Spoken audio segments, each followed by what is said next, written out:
You always start. I know I always start, but I don't remember how.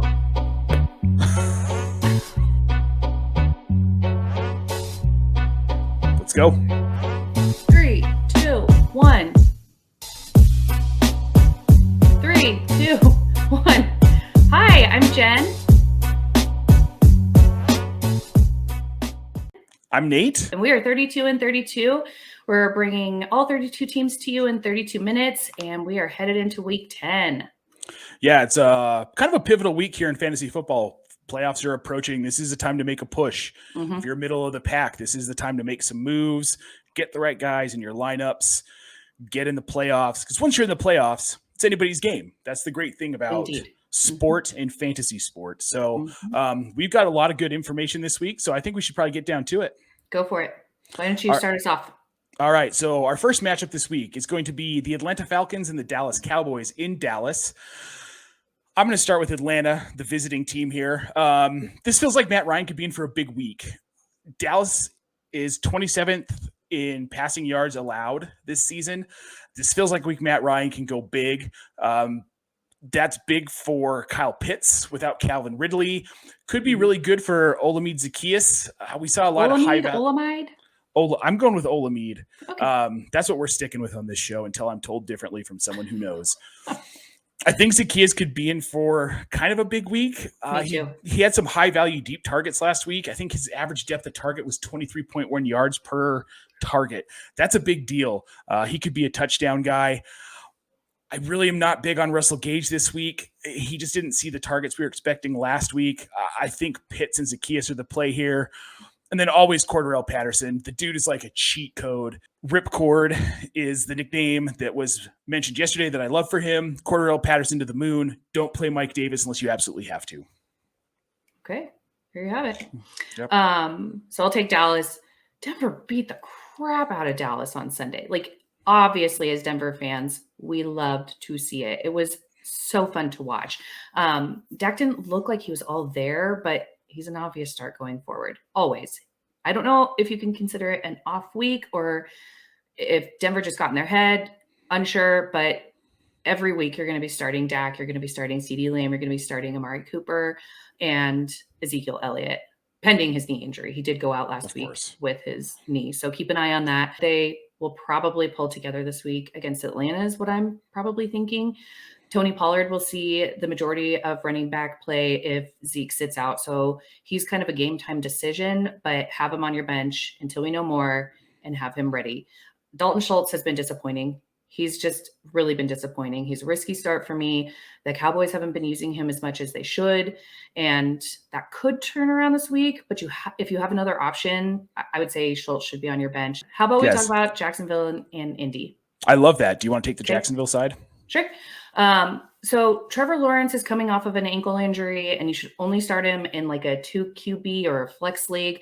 Otherwise, I would probably bench him this week. James Robinson is also coming off of an injury. I would say only play him if you don't have any other options. Carlos Hyde could be a decent running back too if you have him handcuffed with James Robinson. Marvin Jones, oh God, he was hot to start the year, but has been so disappointing for the most part. Like, his numbers are so bad.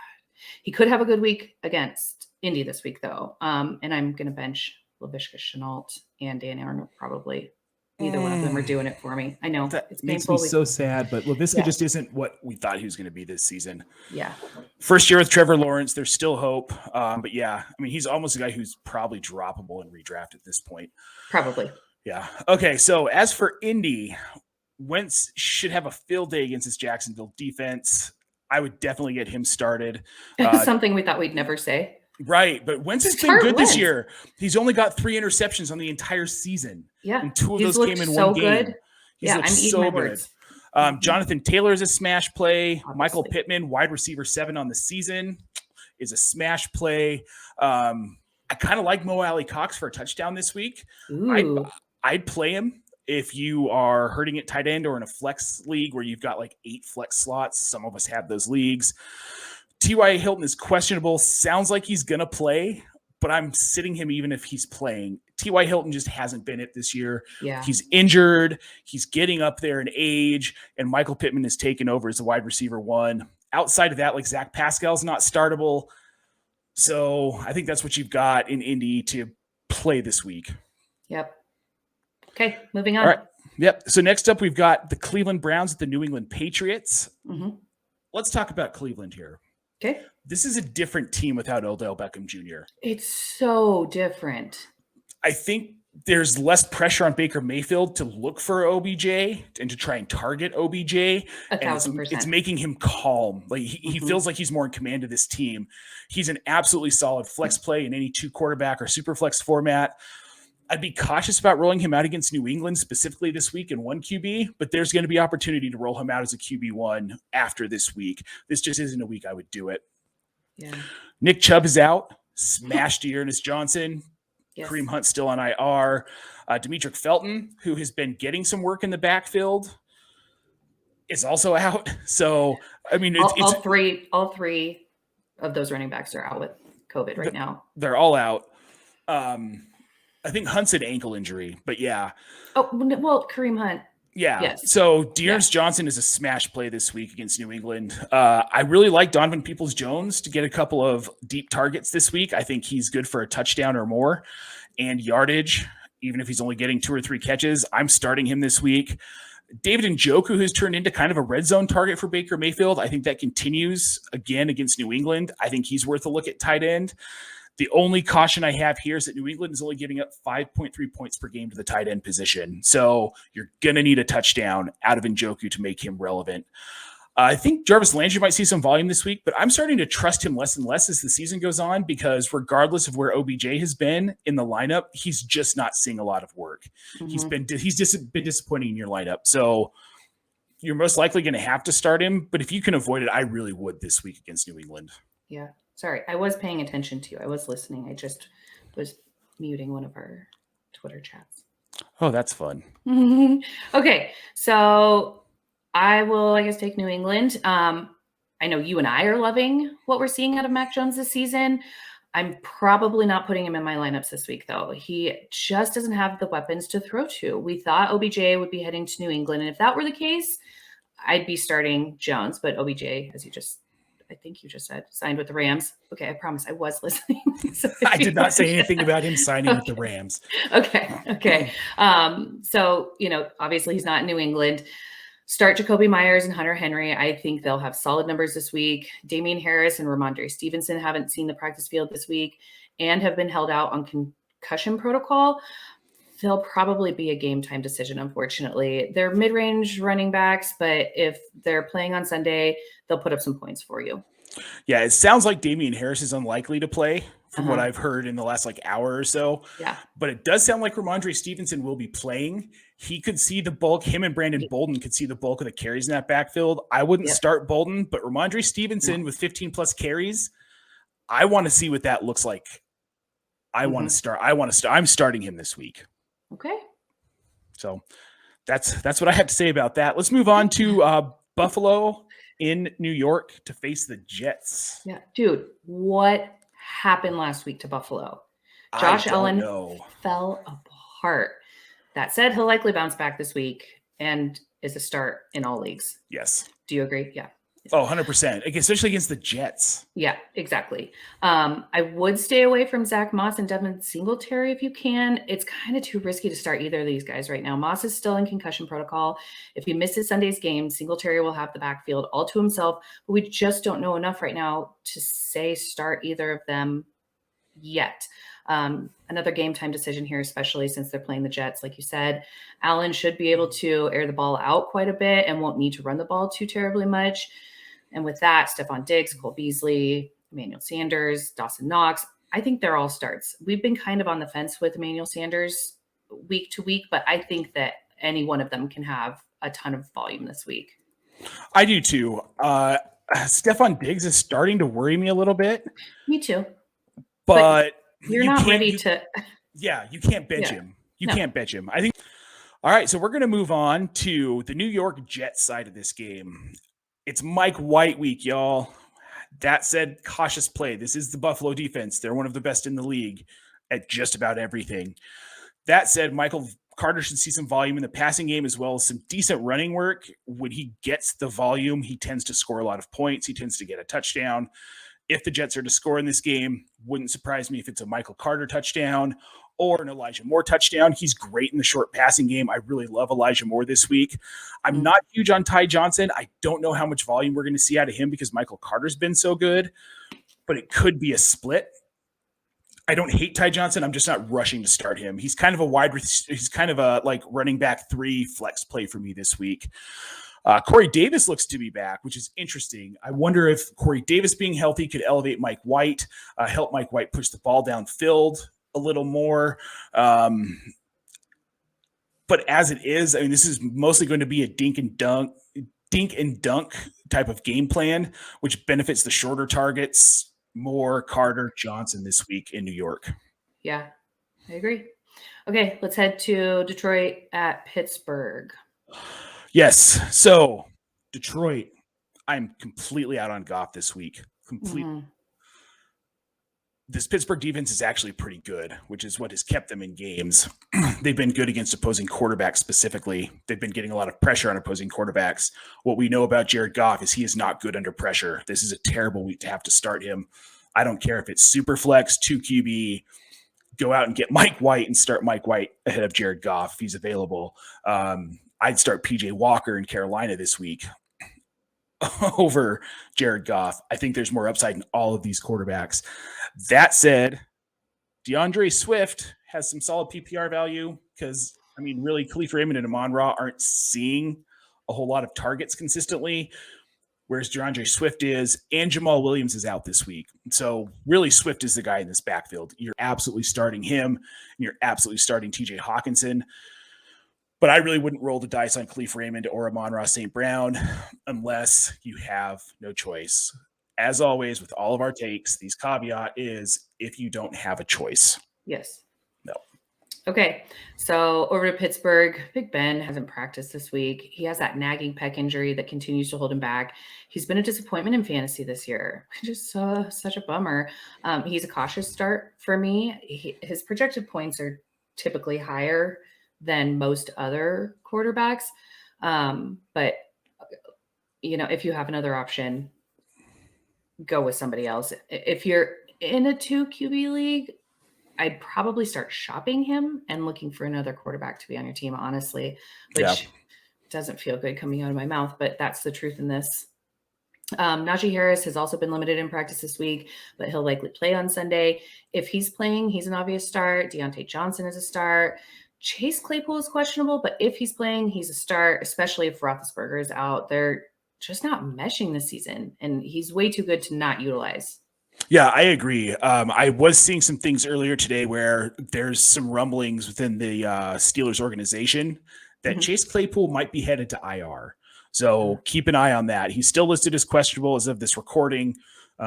He's probably not someone you're going to play this week, though, just because of that. He's going to be a game time decision, it sounds like, if he doesn't go to IR sooner. So, Yep. But it does sound like Najee's playing. Yes. From everything I've read and heard. So, yeah. All right. So let's move on to New Orleans at Tennessee. Okay. Do you want to take Tennessee? I'll take the Tennessee side of this one. I love Ryan Tannehill this week. He's starting to really pop off after the slow start that had a lot of us concerned and thinking maybe it was just a flash in the pan last season. It wasn't. He's playing very well. New Orleans is very bad against receivers in fantasy. They're allowing 33.8 points per game to the position. The concerning part here, though, is that Julio Jones was listed on the injury report today. He is now questionable, which would put A.J. Brown in a position where he's getting all the coverage from Marcus Lattimore, which makes it hard to want to start, though you're going to anyway.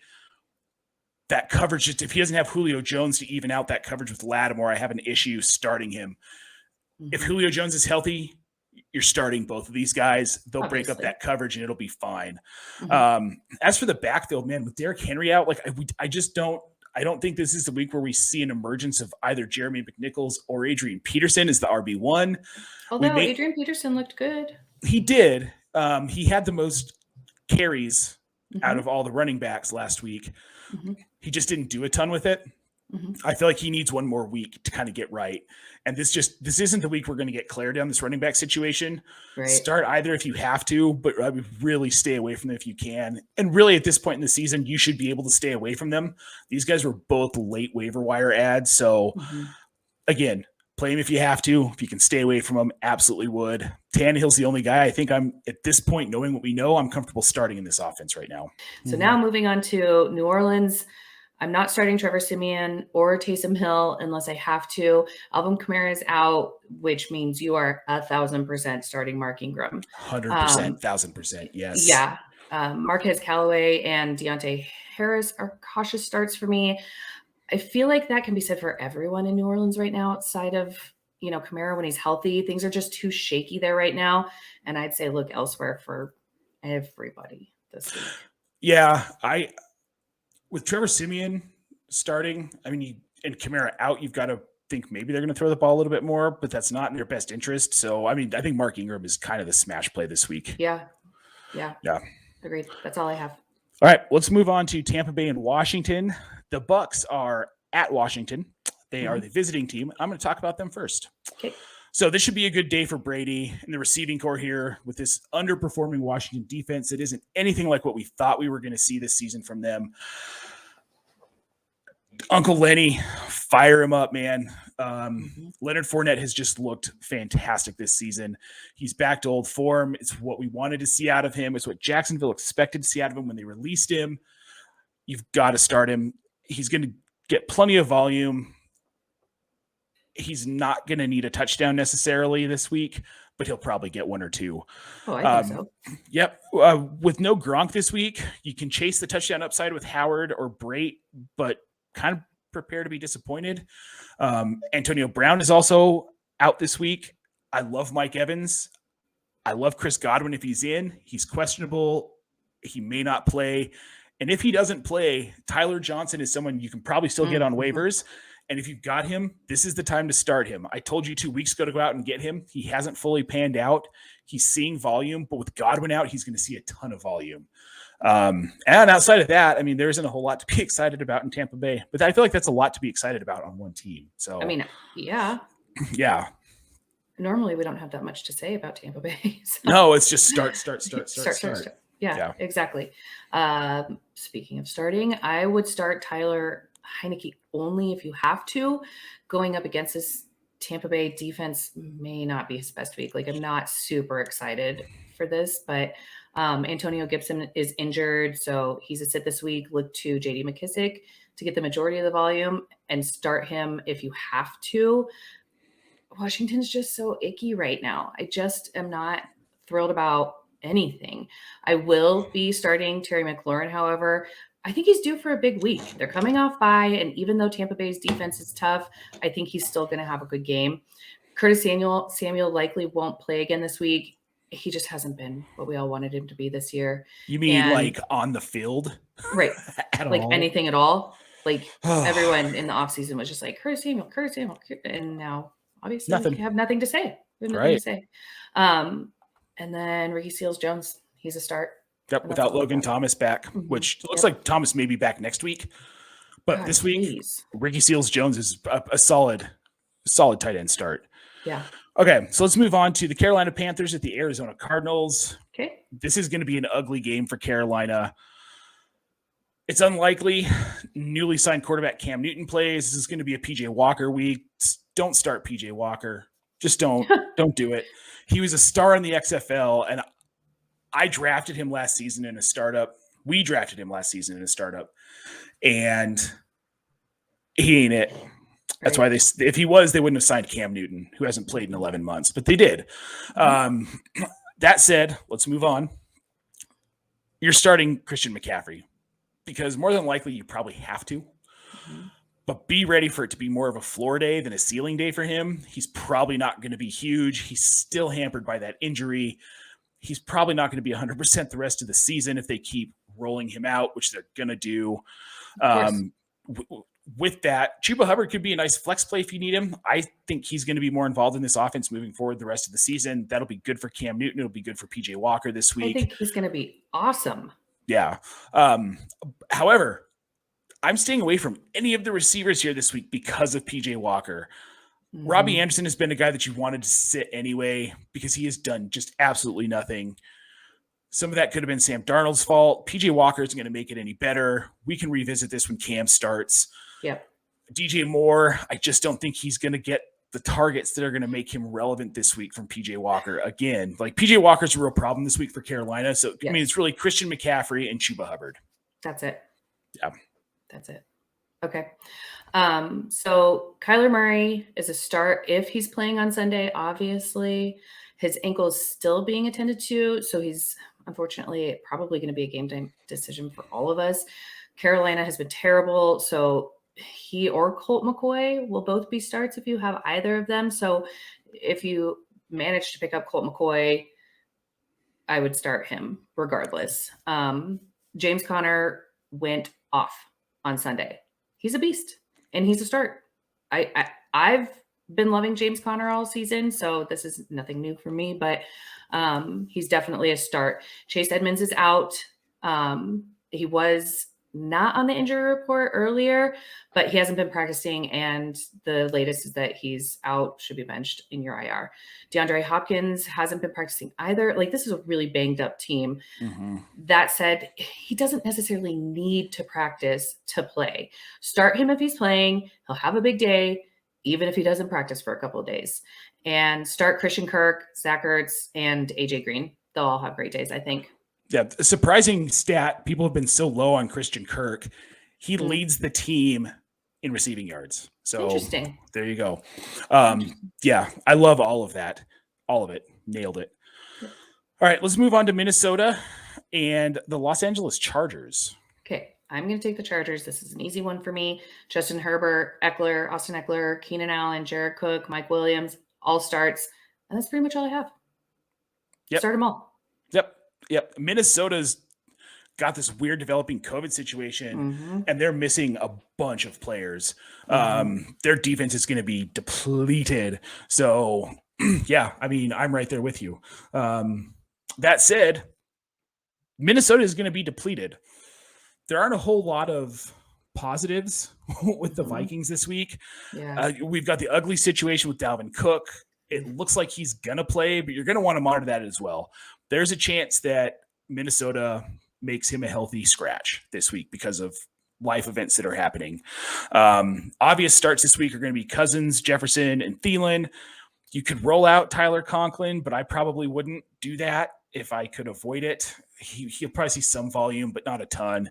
And then if Cook doesn't play, look for Alexander Mattison to have a nice day because this is the league's worst run defense. So whoever's getting the ball in this backfield is going to get yards. They're going to get carries. They're going to get the volume that you need to actually get something out of the position if you're short Dalvin Cook. So, yep. All right, well, let's move on to the Seattle Seahawks at the Green Bay Packers. Okay. I can't even with Aaron Rodgers. No one can. Politics aside, it's looking like he'll play on Sunday. He's been participating in virtual team meetings, and he's a likely start if he's playing. So you're going to start Aaron Rodgers, despite what you love and hate about him. Right. Seattle loves to allow running backs to do what they want to do. Aaron Jones is a 100% start. AJ Dillon is only a start if you obviously have to. I would flip that if Jordan Love starts. Because if Jordan Love starts over Aaron Rodgers, I'm 100% smashing AJ Dillon because of what he did last week. Great last week. Aaron Jones was non-existent. So keep that in mind. If Jordan Love starts, great for me because I have AJ Dillon everywhere and hasn't been doing anything all season. Yep. Yeah. No. Okay, I thought you were adding on. So I'm moving on. I already said Devontae Adams is a start. The tight end position is sketchy after Tunyon went out with a season-ending ACL tear. So I'm going to stay away from his replacements until we see more from them. But nothing. I don't really have anything else to say. What do you mean? You can't get excited about Mercedes Lewis?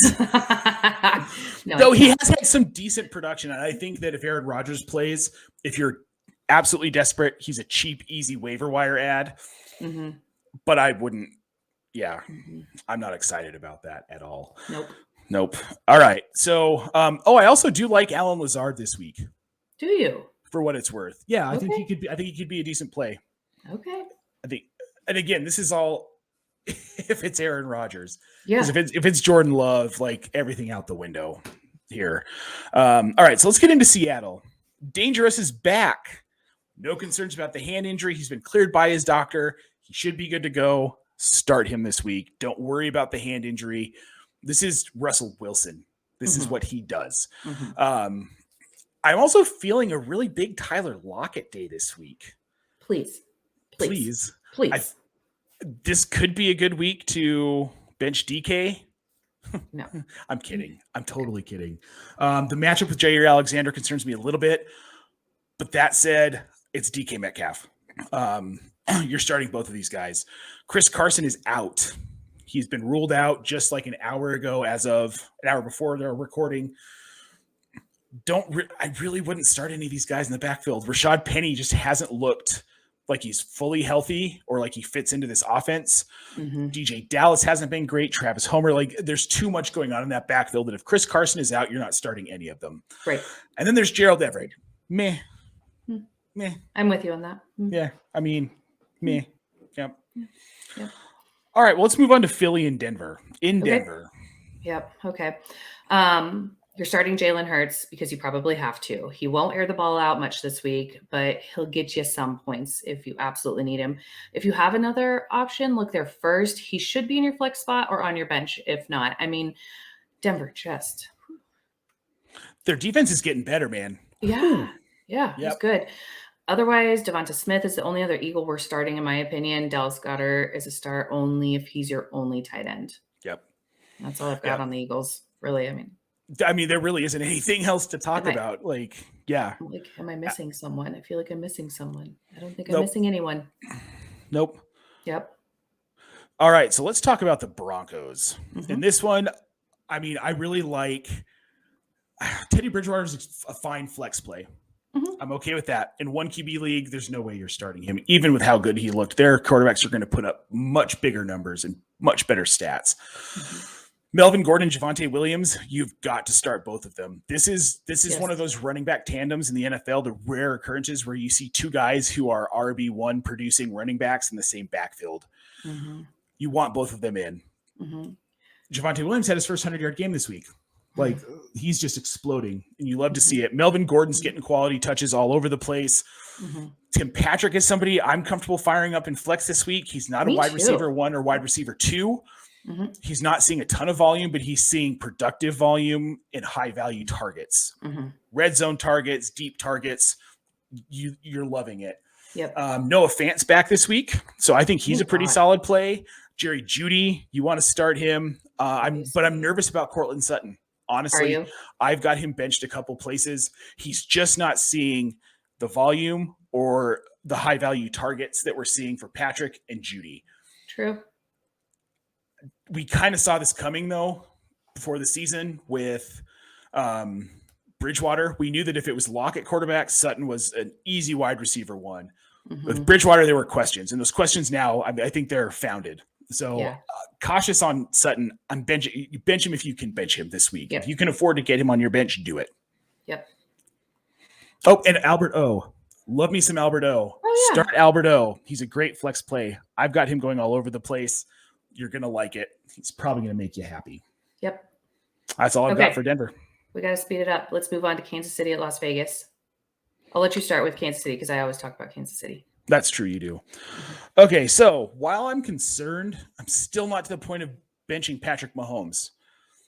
That said, if he tanks this week against Las Vegas, we're going to have a discussion about this. But for this week, I'm saying start Patrick Mahomes. Like there's got to be a point where he gets right. As far as the backfield, Darrell Williams, he's just not seeing enough quality volume, and he can't get into the end zone. We saw them last week. They had 3 attempts inside the 5, and Darrell Williams couldn't push it in. They had 2 attempts from the 1, and he couldn't push it in. You really shouldn't be playing Darrell Williams. Tyreek Hill needs Mahomes to light it up. Don't bench Tyreek Hill this week. Obviously. But if we have another dead week, same as Mahomes, like it's time to start having some conversations about his value in fantasy football, especially heading towards the playoffs. Yeah. Travis Kelce's going to get volume. He's going to get red zone looks. You're starting him. I mean, really everybody else in this offense, I'm just kind of meh. Like Mecole Hardman, Josh Gordon. He was a big meh last week. He's going to be a big meh every week. Yeah. He's going to have one or two here where he explodes, but those are I was hopeful for him last week. I was too, but the big weeks have really become an exception with him, not the rule. Yep. So again, unless it's a desperation play, nobody else in Kansas City this week. Yeah, I agree. Okay, so over to Las Vegas, Derek Carr is always a start. He'll bounce back this week against Kansas City. Josh Jacobs and Kenyon Drake will put up the points again this week, so you can start either one of them. Kenyon Drake, obviously a little less so than Josh Jacobs, but if you have him, it's because it's out of desperation and you have a hole to fill in your lineup, so go ahead and start him. And then outside of Darren Waller, I would honestly stay away from starting anyone else on the team. They've been a mess the last 2 weeks. They might win this matchup, but everyone else on the team is just too sketchy to start this week for fantasy purposes, obviously. I have one disagreement here. Yeah. Hunter Renfrow. I am starting Hunter Renfrow. Yes, you're right. Every league I have him. Yes, you're right. He picked up with the Henry Ruggs situation. He picked up a ton of additional volume, but he was already getting solid enough volume before that to play him. Yep. So you're right. Hunter Renfrow. Yep. Okay. We're I think on our last matchup, aren't we? This is the final one. We've got the Los Angeles Rams visiting the 49ers of San Francisco at Levi Stadium this week. I guess start Jimmy G. He leads all fantasy quarterbacks in points the last 2 weeks. How weird is that? So weird. But I would start him this week. Definitely start him. This backfield is just disgusting. Stay away unless you have Elijah Mitchell. And even then, I'm saying a flex this week for Mitchell. The Rams' run defense is very good. They're going to have a hard time running the ball this week. Deebo is oddly, I kind of feel like sitting him this week just because he's up against Jalen Ramsey. And Jalen Ramsey has shut everyone he has faced down this season. Everyone. I love Deebo Samuel, but this is one of those weird situations where I just wouldn't play him. But that said, because of the Samuel Ramsey matchup, I like Brandon Aiyuk this week. I know it's a weird thing to say, you're but not going to convince me, but sure. Yeah, he saw an increase in volume last week. He was getting involved. He had a few catches. He looked more comfortable, and I think this is a week where they can exploit the matchup with Samuel and Ramsey and use Aiyuk. Okay. So we'll see. And George Kittle. Obviously, you're starting George Kittle. He looked fantastic last week. So obviously. Yeah. Obviously. Okay. Well, you left me the easy one. Matthew Stafford is a start. Cooper Kupp is an obvious start, along with Robert Woods. We talked earlier about OBJ signing with the Rams this week. He's going to now be competing with Kupp and Woods. So for me, he's a start only if you need to. I kind of want to see him settle in a little bit before we're going to recommend starting him. He's got a lot to prove, so he'll definitely earn a starting position once he does prove that, but we're not even sure if he's playing on Monday night. If he does play, he likely won't get the targets that you'll need to win your league, and it's too late to wait on him to be a game time decision because you'll have already lost out on all of your other players who could have, filled his slot. So for me, I'm saying bench him. And then otherwise, I feel confident firing up anyone else on the Rams team. Yeah. This week I'm okay with Darrell Henderson. I'm not okay with Sony Michel, but that's a given. I mean, that's just a given. But moving forward with this OBJ signing, I have a feeling this might affect Darrell Henderson's volume. I think this signals that they're giving up on the run game because it hasn't been as productive as they've wanted it to be. And with Stafford, you just air it out. Yep. So he's got the arm. Yep. So we'll see. All right, guys. Well, I think that's it. That's it for us this week. Thank you for tuning in. Check out our Linktree link on our socials. You can find all the places we are. We're on Twitter. We're on Instagram. We're on TikTok. We're on all of the all of the podcasting platforms. Apple Music. We're finally on Apple. Finally. So it's 32 space in space 32. Yes. Just to clear anything up. That's how you find us. Make sure you subscribe so you don't miss an episode. And thanks, guys. Thanks. See you next week. See you next week. Next week. Adios.